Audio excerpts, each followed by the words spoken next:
जय जगन्नाथ मुझे नंदनकानन तो भिडियोटी कर कारण हूँ ये बटल को नहीं मुझे भिड करुँची बटल को नहीं कौन करुँच ना माने मुझे भितर को आसिली बटल टी को मुझे 20 टंका दी किणिक आनी किंतु पानी आधर ना बटल टी को मुझे बर्तमान आगे पकई पारि ना कहीं बटल भैल्यू आ 20 टंका ना बर्तमान बटल भैल्यू 50 टंका हो कहीं बटल पर मुझे अलरेडी 50 टंका डिपोजिट देती जदि मैं स्टिकर देखी मत 50 टंका रिटर्न मिल कौन ना से मैंने जो भितर को आसिले मत कहले कि बटल को आप फोपाड़े ये देखिए मुझे कैमेरा देखा चाहिए स्टिकर देखी दिंतु ये लिखाई 50 टंका माने स्टिकर मारिकी मुझे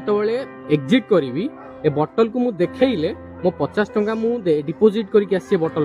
मु रिटर्न पाई परिबी नहीं तो जदि स्टिकर ना कि बटल देखई परिबी स्टिकर को खाली बटल देखी तो मत से 50 टंका मु रिटर्न देबे ना मुझे डिपोजिट देइछि तो एथुर मत गोटे जिन शिक्षा को मिला कि आपणकर भैल्यू सेतबेले अच्छी जदि आपण जीप रे पैसा अच्छी समस्त केयर करेंगे जदि पैसा अच्छी पैसा ना तो कहीं भी केयर करेंगे तो बुझीपार आप रही।